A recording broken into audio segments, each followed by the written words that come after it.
केंद्रीय बजट 2026 की उल्टी गिनती शुरू हो चुकी है। 1 फरवरी 2026 को वित्त मंत्री निर्मला सीतारमण अपना 9वां बजट पेश करेंगी। पिछले साल के बजट में उपभोग को बढ़ावा देने के लिए आयकर में राहत और जीएसटी दरों में बदलाव किए गए थे, लेकिन 2026 में फोकस राजकोषीय मजबूती, रक्षा, एमएसएमई और ग्रीन एनर्जी पर रहेगा। लेकिन बड़ा सवाल महंगाई है। अब एक्सपर्ट्स की माने तो 2026 में फूड इन्फ्लेशन मॉडरेट राइज करेगा, जिससे रसोई के आइटम्स जैसे कि दाल, तेल, दूध और सब्जियां महंगी हो सकती है। रुपए की कमजोरी, आयात निर्भरता और वैश्विक अनिश्चितताओं से दबाव बढ़ेगा। 2025 में इन्फ्लेशन कंट्रोल पर फोकस था, लेकिन 2026 में कैपेक्स बढ़ाने पर मांग बढ़ रही है, जो प्राइस हाइक का कारण बढ़ सकता है।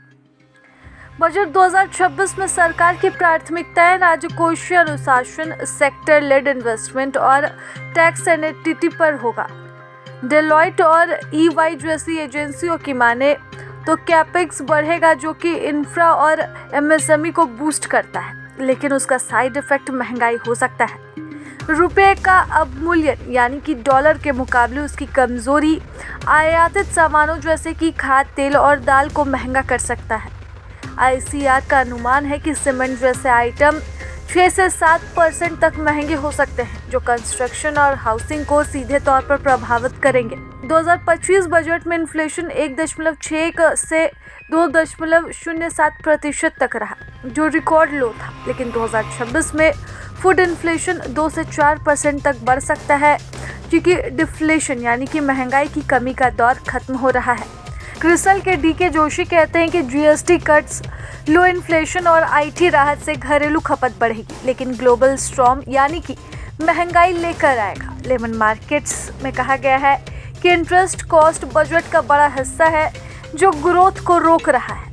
2026 में वैश्विक अनिश्चितताएं, रुपए की कमजोरी और बजट में कैपेक्स बढ़ाने की मांग बढ़ेगी, जो कि प्राइस हाइक का कारण बन सकता है। बात करें अगर दालों की, तो यह 10 से 15% तक महंगी हो सकती है, क्योंकि इसकी आयात निर्भरता कनाडा और ऑस्ट्रेलिया से है और रुपए की कमजोरी से दाम बढ़ सकते हैं। तो वहीं एडिबल ऑयल यानी कि खाद्य तेल 8 से 12% तक महंगा हो सकता है। इंडोनेशिया और मलेशिया से आयातित है और ग्लोबल प्राइस बढ़ने पर इसका भी असर पड़ेगा। दूध और डेयरी प्रोडक्ट्स भी 5 से 8% तक महंगे हो सकते हैं।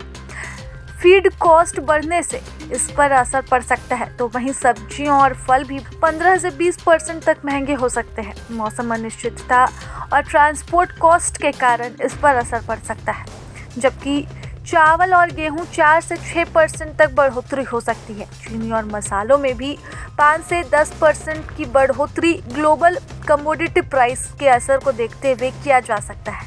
यानी कि कुल मिलाकर कहा जाए तो 2026 के बजट में इस बार महंगाई पर रोक से कोई खास उम्मीद नहीं होने वाली है।